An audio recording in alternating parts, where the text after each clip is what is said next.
What we can do as an industry to support the skills sector is really to work in partnership and collaboration.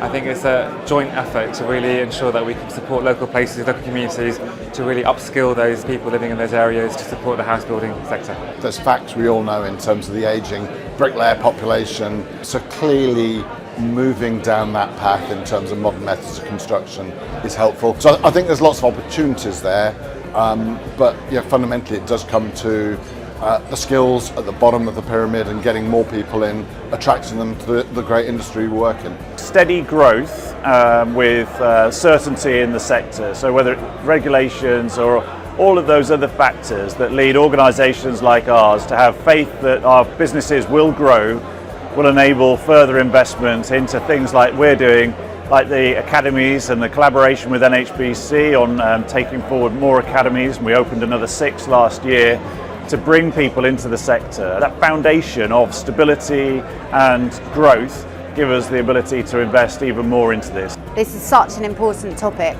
really close to my heart as a woman in construction.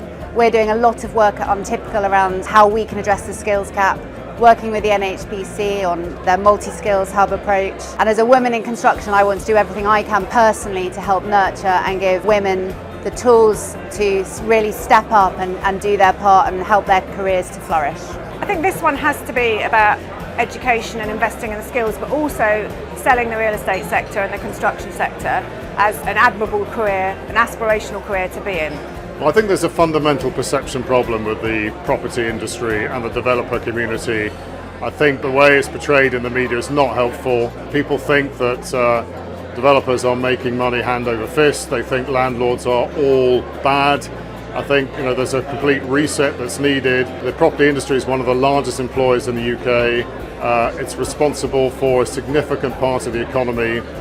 There is no way the 1.5 million homes can be delivered in the UK, new homes, without the industry working together with government. So I think there is a job to be done, and I think the industry needs and deserves a lot more credit for the job it's doing. The reality is that we have, as an industry, not been productive enough in trying to persuade the young people that actually our industry is a great place to be.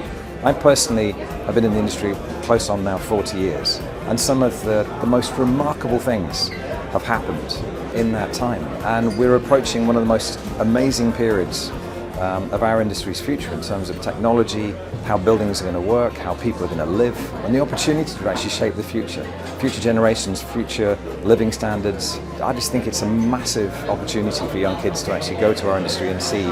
So what we've seen is that there is a skills gap for the UK as a whole, but this particularly affects the building industry because actually young people are not seeing it as an attractive industry to get involved in. So for us at 2 to 3 Degrees, we really want to help young people develop the confidence, the skills, the resilience, even the creative thinking to know that this is an industry for them. There's so many different jobs available, and actually it impacts their local community on a day-to-day basis. So we want to continue to inspire young people to actually see this as an industry that they can get involved in. But to do so, we actually need the sector itself to look at organisations like ours and realise that we need to get our organisations in early to supporting communities and to developing their confidence to actually be a part of change in their local area.